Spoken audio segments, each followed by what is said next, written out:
All right, everyone. Thank you for taking some time out of your valuable time out of your day to join us for our webinar today. Quick housekeeping before we jump into things. You should see a Q&A button somewhere in that Zoom control panel of yours. We will be taking questions at the end of this webinar, so feel free to submit them as you think about them using the Q&A function of Zoom.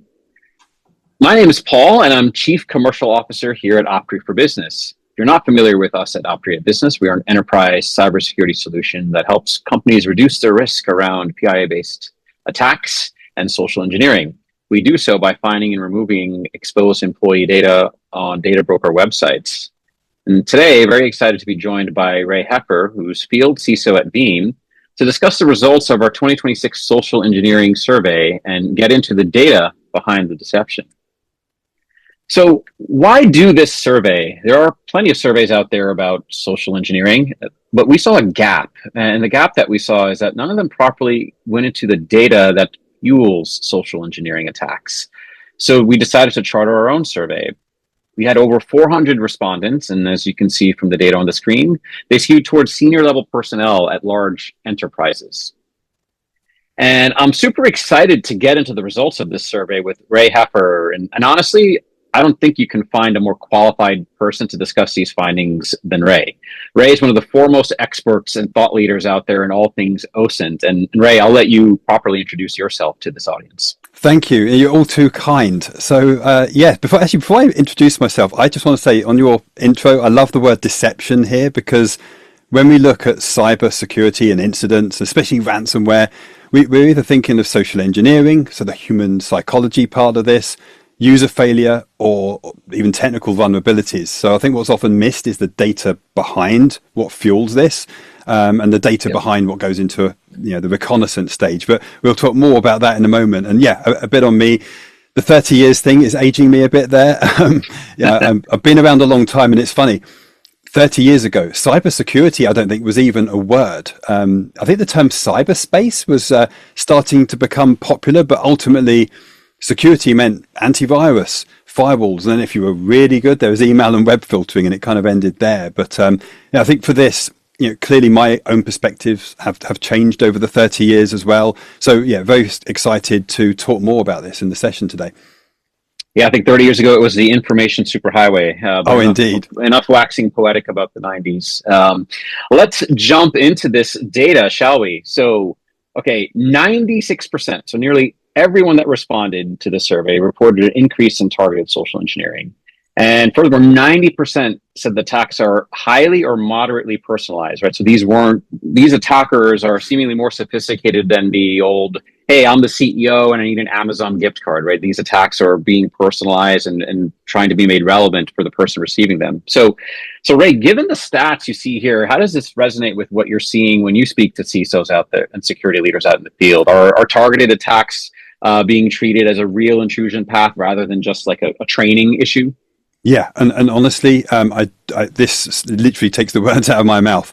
So it's interesting. If we look at the 96% piece there on the left, this correlates to what I'm doing day to day. So in my role as a field CISO, I speak to security leaders every week. And something that correlates here is a lot of work I've been doing and discussing with them is security awareness training, for example.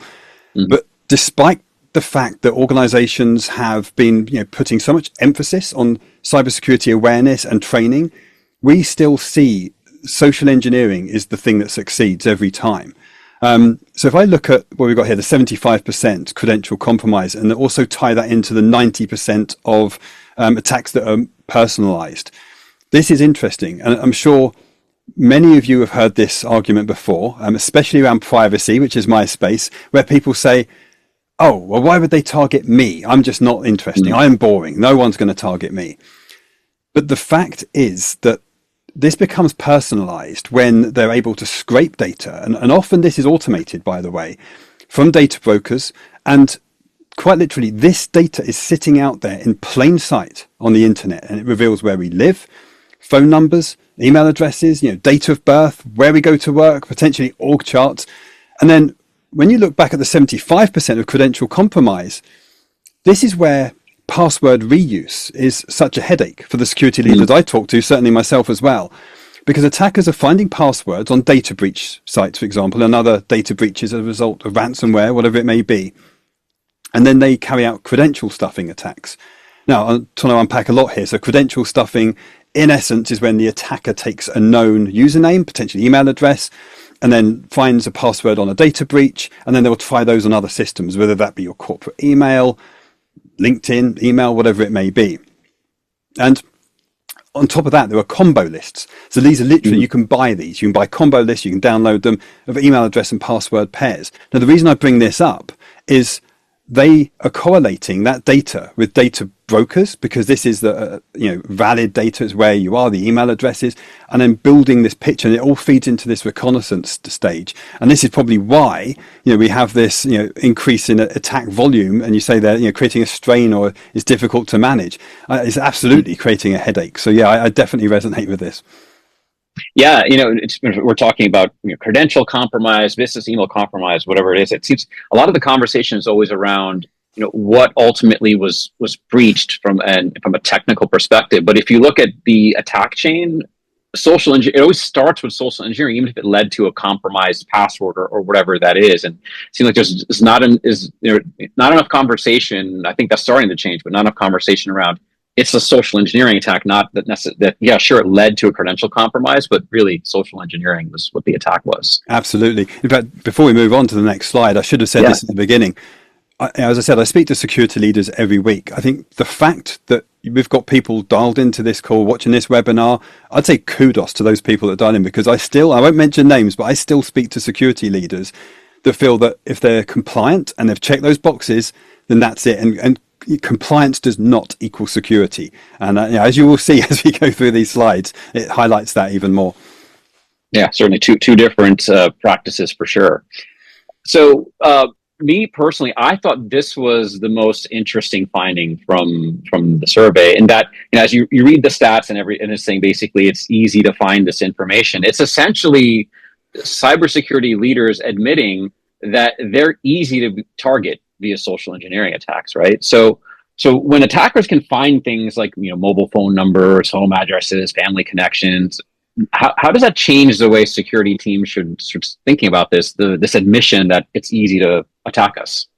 Yeah, and at first glance, some people might think, oh, not a big deal. Everyone knows my phone number. But honestly, I can't reiterate this enough, that the amount of data on us as employees, including personal data, is staggering.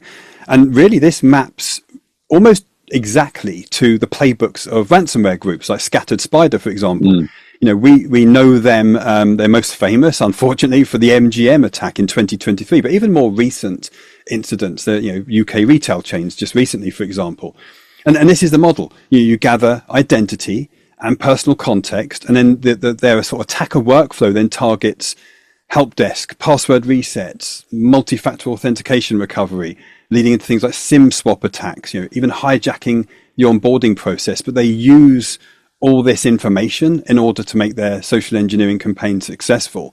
And honestly, the inclusion of home addresses and personal numbers and personal email addresses, family names, this is absolutely used for verification, but also intimidation. And I've got some examples if you want, but even pretext as well. So yeah, this is both terrifying and remarkably accurate. Terrifying, yeah. I mean, you said you have examples, and I don't know if we want to scare the audience, but I'd be curious, especially if they have examples about how a personal, name of someone's relative can be relevant for like an enterprise social engineering attack, if that's the case. Yeah, I'll use one. It's a few years old now, but the target of a cybersecurity organization, Dragos, their CEO was subject to a ransomware or attempted ransomware attack, but they found the personal phone number of a device that their 4-year-old son would use to contact the grandmother. This was just a family device, but they managed to use that to try and extort them further and make personal threats. And we are seeing this more often than not, where executives are personally attacked. But I'll go more in future slides in a moment, but it's not just execs here that's at risk. Again, it's not the case of, why would this happen to me? I'm not that important. You absolutely are. So, and the other example actually I'll bring up here, and perhaps this relates to the previous slide as well, is where social engineering even occurs. Hmm. Lockheed Martin, back in 2011, they developed the cyber kill chain. So for those that don't know, the cyber kill chain is 7 stages of an attack. And the first one is reconnaissance, and it ends with action on objectives, and there's everything in between. And it's very useful. It's been around a long time, and they're these discrete buckets or stages. But whenever I ask audiences, where does social engineering occur? Where does this gathering of personal information occur? Well, I wouldn't say it's just in reconnaissance. It's all the stages between as well. So Right. a phrase I often use a lot is the cyber kill spectrum. But you could say the same with the MITRE attack framework. There's many frameworks out there, but this is often the stuff that slips through. Yeah. So let's the next finding here. I think this is very important and something certainly we spend a lot of time talking about here at Optery. Data brokers. So we're not talking social media platforms. We're not talking about the dark web. Data brokers are the most significant source of targeting intelligence. So security professionals are realizing this. So why does that kind of structured personal data matter so much to attackers, right? Why are they turning to data brokers versus social media platforms or dark web data? Okay, I think one thing is the most important here. Honestly, data brokers are valuable because they normalize messy data. And messy data could be breach data. And sure, they do a lot of work to clean that up, and they have combinations of breach data, but it's the normalization from data brokers. They will connect a person to a home address, a phone number, relatives. I've covered some of this already, age ranges, date of birth, even demographic data. And honestly, this is an OSINT, the open source intelligence. It's a treasure trove. And I think as well, looking at this isn't an either or situation either. Mm-hmm. Attackers will use a combination of these. They are not just going to rely on what they find on the dark web, for example. They're not just going to rely on breach data.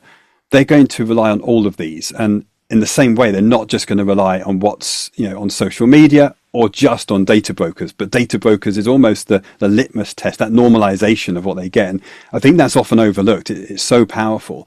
And I would even suggest there's secondary sources as well. So it could be LinkedIn, GitHub, company websites. But yeah, these three, I'd say, to me, they're all very important. Certainly, right. The data brokers, I think they start with, here's how to contact me. The social media is, here's what to say. Right? By studying someone's social media patterns, you'll know what's relevant for them, or you'll know how to potentially pretend to be them in a social engineering attack, right? But the data brokers are the entry point to say, here's how you reach the person, the target that you want to target.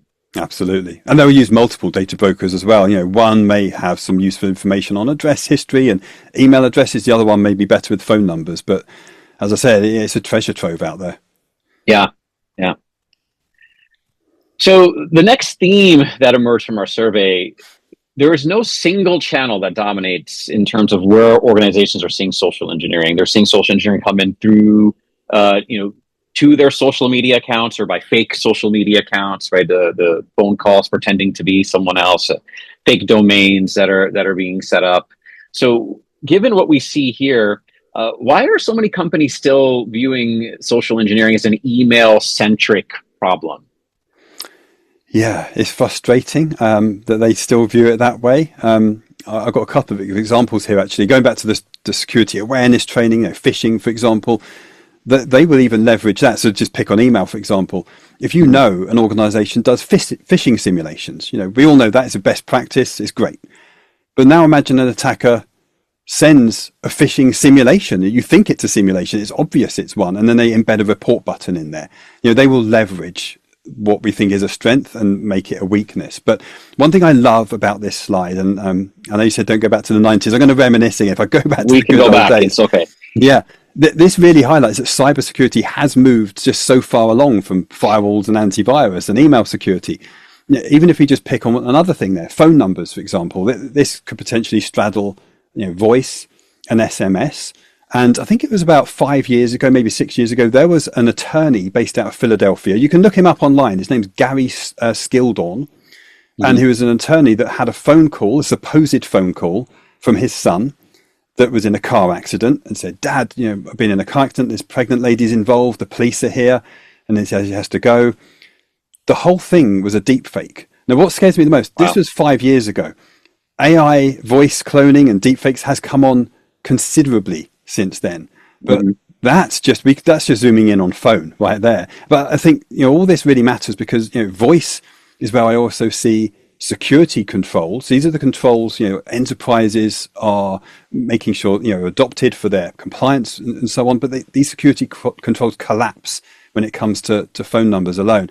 And then if we talk about security awareness training again, the training says, we need to inspect URLs, you hover over the link, report phishing attacks. But quite honestly, I think we are less prepared as an industry for a confident caller, like in Gary Skildon's case, than, because they're using internal vocabulary. And if I go back to Scattered Spider, they're teenagers. They're predominantly from the UK, Australia, Canada, US. They're English speaking. They understand the local dialects. They've done their OSINT. They've looked on data broker sites. They've looked on social media. They've gathered all that intel, and they are so convincing in playing the role of a help desk or an HR team. And I think the fact here that no single channel dominates is the highlight for me. And it's so important because I think this is the business case that we need to build for cross-channel detection that we just don't have.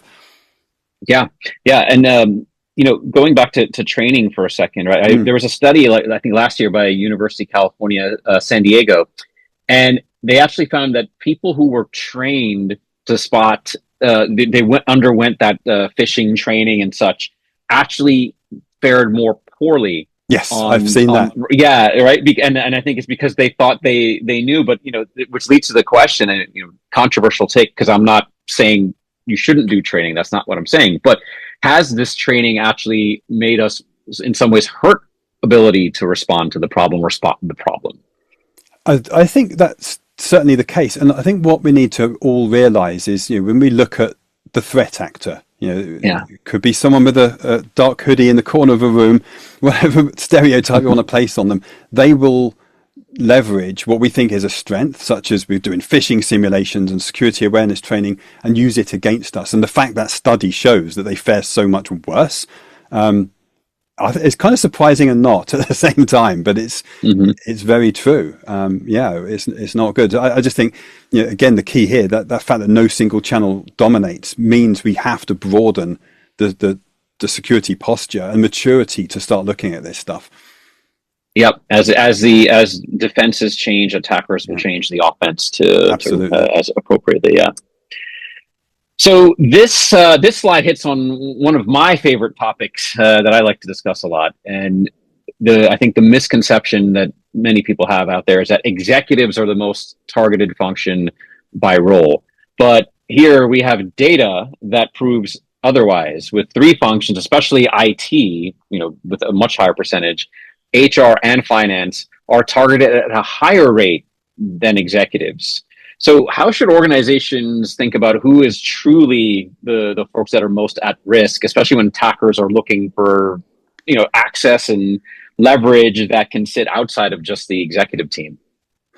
Yeah, I'll go back to what I said earlier. Why would anyone target me? I'm not interesting, but the fact is, to an attacker, every one of us is very, very interesting. Whether you work in IT, HR, finance, help desk, of course, executives as well. But I think for me, this is probably the most important strategic data point, because when it comes down to targeting, when we think of the mind of an attacker and why they're so successful, we often isolate that just to execs. And that's true. The executive protection is absolutely necessary, but it is too narrow.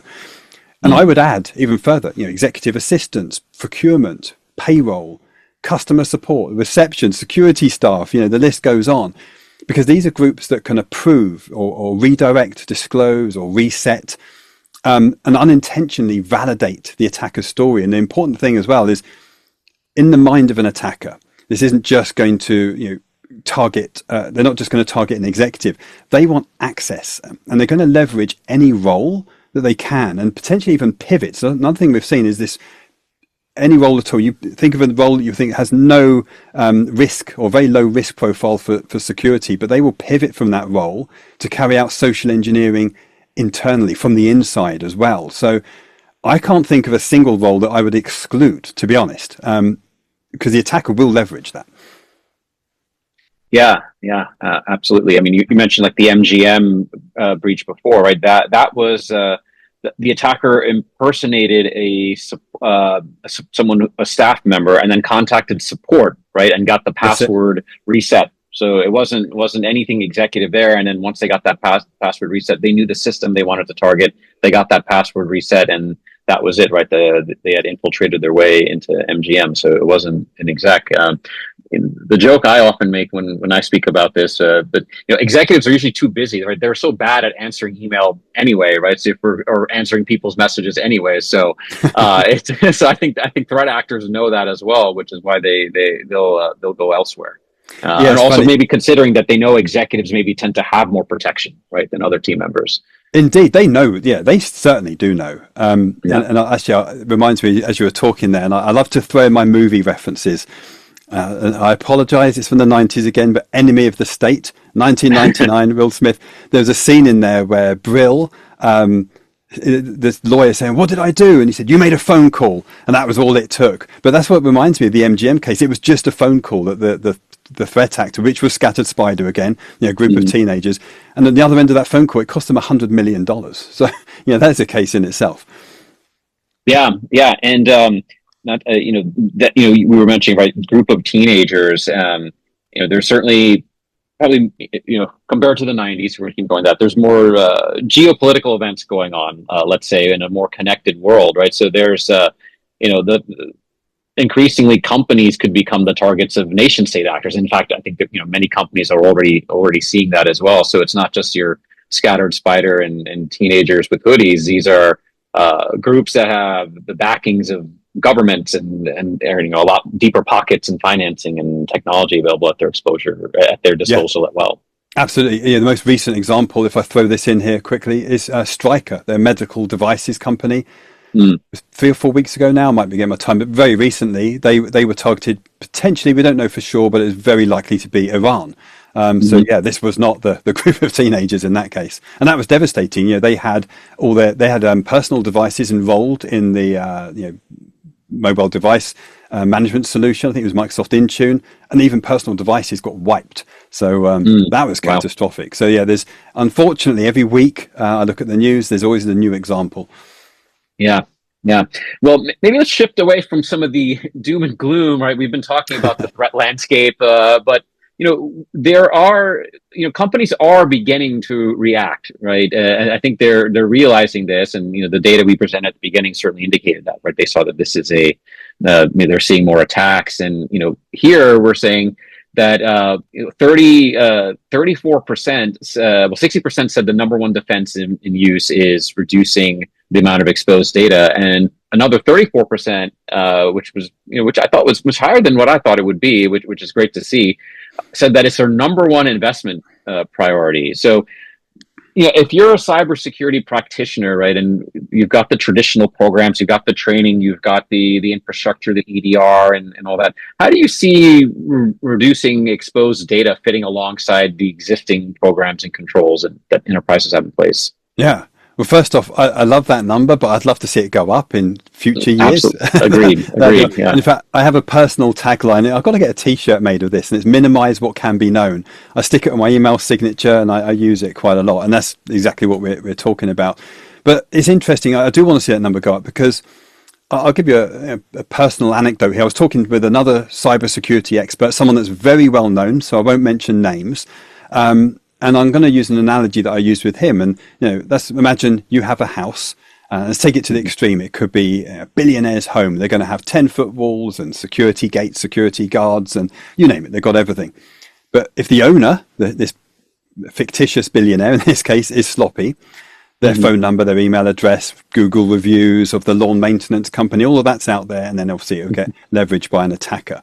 But the so-called expert, someone I respect, he did say, "I don't care if they find my house. I will just meet them at the door with a 9mm." Well, I was like, okay, well, I agree we have to secure the home, but let's not ignore this. So going back to this slide, that 34%, I'd love to see increase, but it's great. I think we're trending in the right direction, to come away from the doom and gloom, as you put it.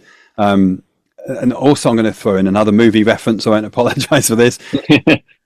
2000s now. There's a movie called The Takedown. It features, it's a fictitious version of Kevin Mitnick, who is very famous, not as for his technical hacking abilities, but for social engineering. And the reason I bring that house analogy up is, imagine if it was Kevin Mitnick, he would just walk in straight through the front door because he'd have the lawn care maintenance polo shirt on, and he'll do this reconnaissance, looking at data broker sites, finding out as much as he can to just walk straight in past security. But this is what's happening.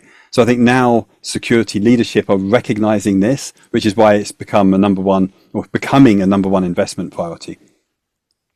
Yeah. So and maybe just kind of getting into how this next slide will get into, how people are deploying the programs, and we can also talk a little bit more about investment and such there. But I think this is what this slide is telling me is that we're still in the early days, right? The 34% say they cover executives and privileged access holders, which in my mind, that's like the bare minimum. And only 34% are saying that they're doing the bare minimum. So I think there's still notable gaps in coverage and work for the industry to do here. So how should security leaders begin thinking about expanding protection beyond executives to privileged users, other high risk roles, and how do you go about changing this mindset? Yeah, this is an interesting one because I have this conversation quite a lot. And what I tend to do is focus on, look at the overall security posture and then find the gaps in that. So security awareness training is part of it, and so is this. And I'll often ask is, do you give a password manager to all of your employees for the day job? And some of them say, yeah, we do that. We've got a corporate password manager. And I say, do you give that for personal use as well? In fact, there was, I can't remember the name of it now. There was a Microsoft home usage thing way back in the day where you had a volume license agreement for Microsoft Office and you could use Office at home as well. It was a perk. So I said, well, give that as a perk. And if we're striving for more mature security programs, we have to extend it beyond the walls of the organizations. Then why not then offer every single employee not only a password manager they can use personally as well, but a data broker removal service? Because this isn't confined, as we've just talked about, to the stuff going on in the organization. It's almost going back to the old days I bring up of a firewall. We can't just protect what's inside the perimeter. This is hitting personal addresses, personal email addresses, and they will find a way in. And I honestly think, the full workforce is the key here. If only the executives are covered, then I think, as you just alluded to, what are the attackers going to do? They're going to go around them. So a help desk employee, MGM as an example, HR coordinator, payroll analyst. I gave some examples earlier. And I think these are all easier in a way to socially engineer and potentially more operationally useful as well. Yeah, but Ray, like budget is limited, right? So how do you have advice for folks that are, it's hard to find someone who will disagree, that say like, okay, well, yes, everything we're presenting here makes total sense, and you can't, anyone can be a target, and it's not very hard to think about how this could happen. So, but something stops leaders or is stopping leaders from obtaining the necessary either buy-in or funding to expand these programs, or perhaps that's beginning and it's maybe not moving as fast as folks like us who are in this every day and seeing these threats would like it to see. So what advice would you have for folks who are trying to understand how can I go about affecting this change and getting buy-in to expand these sorts of programs? Yeah, well, I'll use a very recent example. Just last week, I was doing a CISO executive boardroom event, and one of the chief information security officers in that room actually highlighted an example. He said when he was trying to secure funding, and it might not be for this, it could be for anything, to enhance their security program, it was always after a cyber incident. And his board, so the board of directors actually said to him, why do you only come to us when there's been some major incident? Why did you not think of this before? And that gave me pause to think, because we often think that, okay, it takes a cyber incident to highlight this, but it's not the board that's at fault here. The CISO perhaps should have gone to the board in the first place with that. So that's one aspect. But I think the other aspect is we see it as just too much to bite in one chunk, so to speak. So I would do this in tiers or stages. So perhaps the first tier is, okay, you do just focus on executives and the board and family members, but I would love to see a second and a third tier implemented either at the same time or pretty quickly. So the second tier could be IT, like we saw in the MGM attack. And there's so many examples of where this has succeeded for attackers that, it's hard to ignore. IT, people that manage the cloud infrastructure, help desk and so on. Tier 3 could be finance, payroll, HR. But, by tier 4, that the fourth stage, I think everybody should be included in that. But I think this ties back to maturing the overall security posture, and potentially even cyber insurance are going to be looking at things like this in the future. We know cyber insurance, or insurance companies in general, even your car insurance, they don't want to pay out. They'll get away with it if they can. And if they're going to be looking at things like this, and an organization isn't mature in this respect, that could be an issue as well.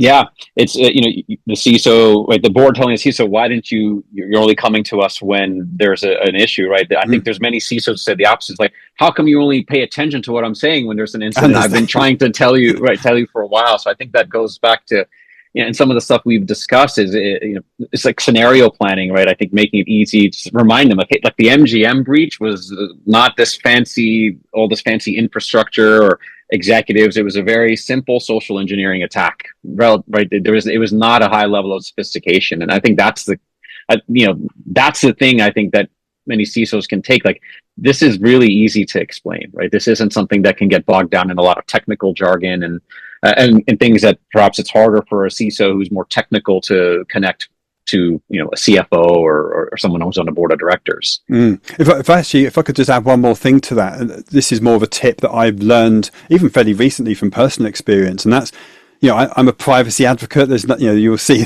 that all over, all the stuff I do. But when I start using privacy language in organizations, it tends to get me routed to legal and HR. Right. When I use the words attack surface reduction or pre-attack control, anything like that, now it belongs to the CISO. So maybe you want to present this to the senior security leadership team. So I think be careful of the language you use as well if this is something you want to push further in an organization.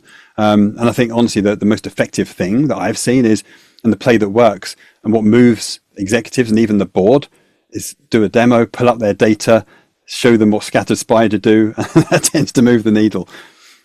Yeah, absolutely. When people see personal, like the awareness of this problem is still something that it hits very personally. And I think that's to a CISO's advantage if you try to solve this problem, right? If you show your board or your CEO or whomever, like, well, here's your name, your spouse's name, your children's name, and your past 4 addresses sitting on a website for a threat actor, then that hits differently than this theoretical discussion of how a social engineering attack could work. It's like, oh wait, this text message can come and it will mention my spouse's name and exactly.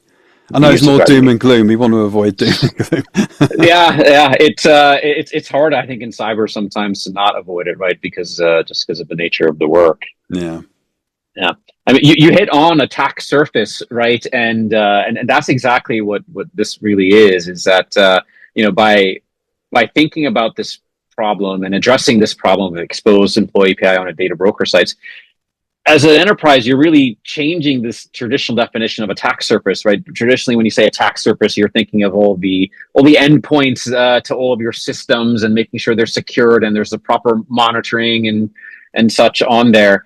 And so this is a mentality shift to say that this data, employee data, that's the PII that's sitting out there, is part of my attack surface, right? So when you think about that, it's really, right, defenders, if you have to disrupt that reconnaissance before that even happens, right? You have to change the way you think about attack surface. I'd love to hear more of your thoughts on like why that's an important mind shift for change for people to make. Yeah, well, I think this goes back to the reconnaissance stage again. When I think of my early days of security, reconnaissance to me just meant scanning IP addresses and finding ports are open and all that stuff. And sure, that's still part of it too. But I now see reconnaissance as all the stuff we've talked about, is all our personal information, being able to plot org charts and who's working for who and family members. It really is terrifying. But I think what we're doing here is we need to position the removal of this, like data broker removal for one, as cutting off one of the attacker's inputs for reconnaissance. It's as simple as that. You've got to cut off those limbs. Yeah. And by So if you cut off those limbs, how do you make the business, like, how do you show that this is improving or this is helping things, or can you, maybe perhaps that's not something you can do? It's a difficult one. It's funny because, when I speak to other CISOs and you talk about how they're measured, I think it's wrong to say, well, you're successful because you've had no cybersecurity incidents or you've prevented them, because that's yet. Or even a CISO that they've had a ransomware attack. I think it's a shame in the industry we've seen these people get laid off, for example, or let go, so where you didn't do your job. There is no such thing as 100% security. Mm-hmm. And we're not going to prevent it 100%, because unless we decide to bury all of our infrastructure and not have employees and then we go out of business, it's not going to work. But when I say cutting off the limbs, we've got to really zoom in at this reconnaissance stage. And, going back to the cyber kill chain, as I say, it's been around a long time. 2011 is when Lockheed Martin developed it. And we've always looked at that, I think, in terms of within the perimeter, but also the technical controls and the technical vulnerabilities that attackers will focus on. But as I said, social engineering could be at reconnaissance. It could be part of weaponization, which is stage 2. It could be part of delivery, with a phishing email. Exploitation, now we're in stage 4. And that's why I call it a spectrum. So I think it's coming back to some of these frameworks. And we may be compliant, whether it's NIST cybersecurity framework or, I don't know, GDPR in Europe or whatever it may be. But being compliant isn't secure necessarily, doesn't equal security. It's one part of it. But recognizing what has happened in recent years and how this stuff has been leveraged is absolutely critical to building that mature security posture. It's no longer just confined to perimeter and technical vulnerabilities. Yeah, that compliance thing that seems to come up. But just because I'm GDPR compliant, so that means, right, I know what data I have on my customers, I give them the right to access it and correct it and get it deleted. That doesn't make me more secure as an organization necessarily. That just, I'm complying with GDPR. And GDPR wasn't created; it was created for privacy, not for security. Yes, there are security benefits to privacy, but that was never the intention of GDPR. It was always privacy and protecting citizens' privacy. And I must say as well, I drive my family nuts because on a personal level, I do practice what I preach. And I love this stuff. So I use VoIP numbers in a way that it's very difficult, if not impossible, to do a SIM swap attack on. I use mailbox addresses, not my real address. And in fact, in the past week, I've had 2 emails and a letter notifying me of some lawsuit and a data breach. And I don't rest easy at night necessarily, but I rest easier and sleep better knowing that, well, actually the data that was exposed on me is not my real home address. It was a UPS store that I use. And the phone number that's in there isn't the same one I use for business, and it's a VoIP number. So there's mitigations you can put in place. But I'm not saying everyone do what I do, because as I say, I do drive my family nuts. But it's almost a bit of fun as well to practice what you preach.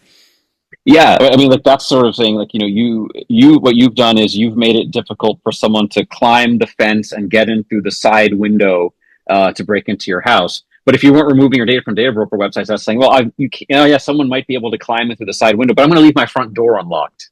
Indeed. Because I know there's a threat on the side there. Like, that doesn't, to me, it's like, start with the simple stuff. Like, lock the front door before you worry about the fence and the side window. And even better, they don't know where your front door even is. They don't know where your house is. But we can never achieve 100%, but getting close to that's awesome. Yes.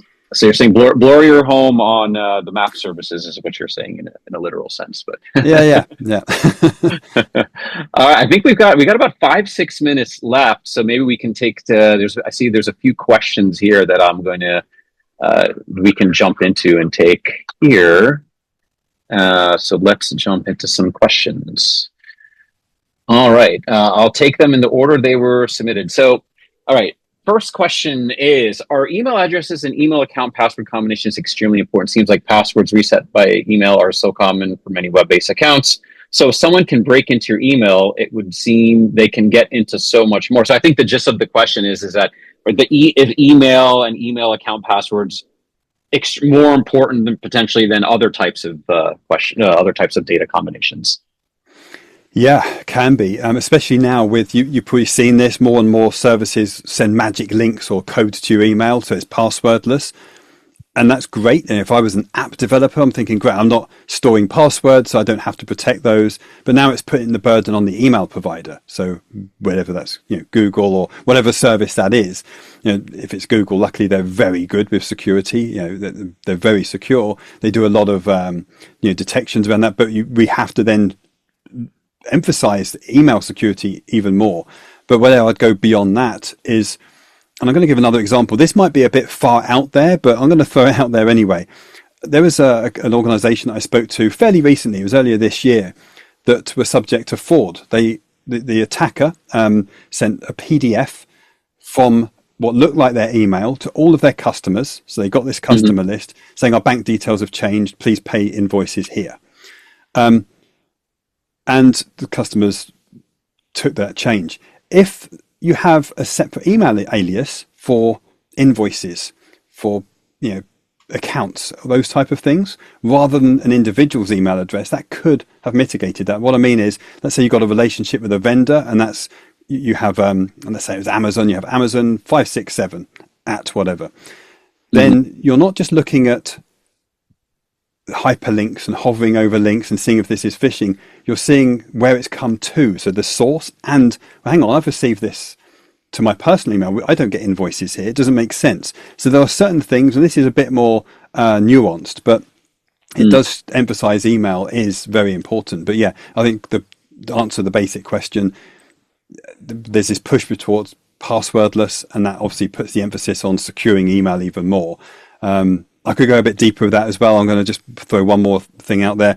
Ransomware, when it happens, the attacker will also have access to email. You have to assume that. So having a secondary channel of communication, if such an incident occurs, is very important, because you might need that secondary channel, whether it be, I don't know, Signal Messenger or even WhatsApp, whatever it is, just something that as a corporate communication isn't the primary communication tool that you can use as a backup.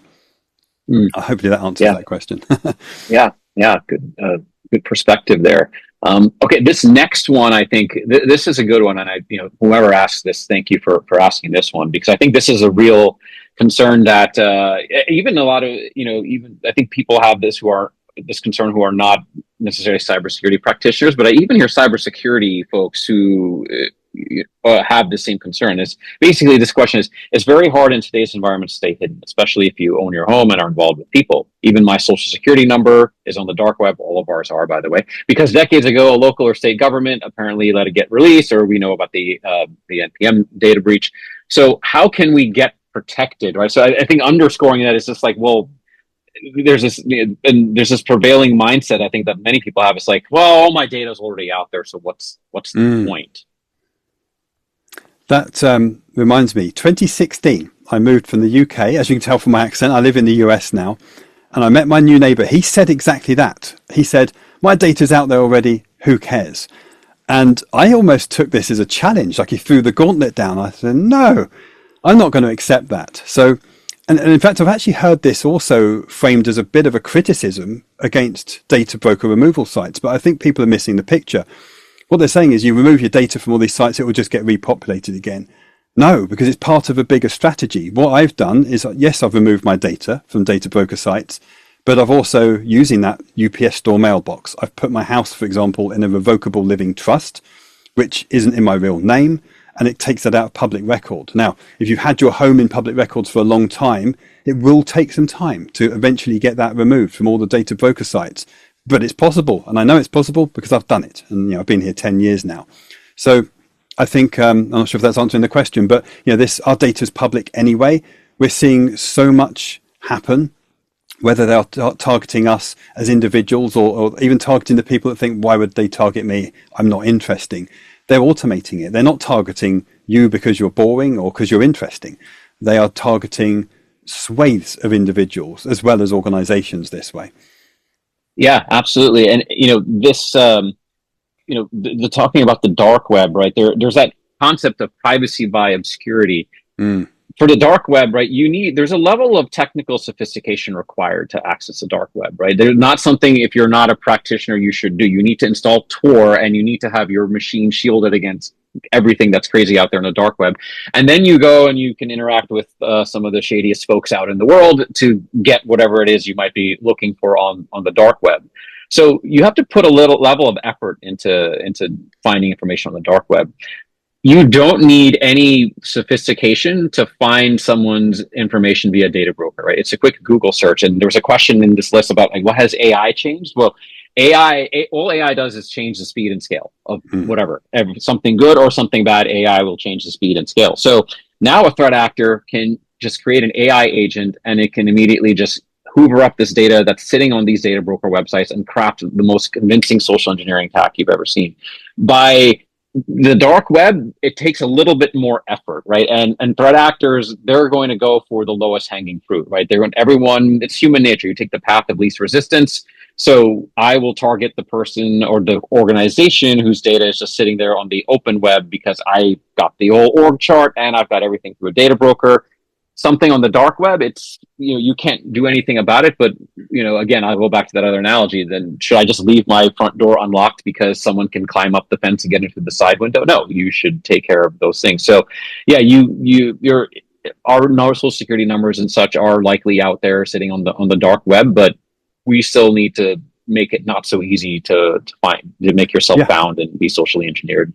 And I would also say, I'm going to expect that my social security number is in the hands of some cyber criminal somewhere. So I think everybody should do a credit freeze across at least the three main agencies. So Equifax, Experian, what's the third one? My mind's gone blank, but there's three of them. Do that credit TransUnion. TransUnion. Thank you. Because now they're not going to be able to take out a loan in your name and steal your identity. It makes that much harder. But going back to the, security is not obscurity, that was drilled into me throughout my whole career. And it is true. I do not disagree with that. But it doesn't mean we don't obscure as well. I think that can still slow down an attack. I really do. Yeah. Yeah. I think that's and on that note, I think we are at time. So Ray, thank you so much for all the insights that you shared with us. It's been fun. Yeah, this and hopefully for everyone who attended, this was enlightening, and you've taken away some things that you can use to positively impact either your cybersecurity program as a professional or yourself as protecting your own personal data. Sorry we couldn't get to all the questions, but as we were saying in the chat, we will certainly send out the recording and make this available to everyone on demand. But thanks again, Ray, and thank you everyone for taking your time to chat with us today. Take care. Thanks all. Bye.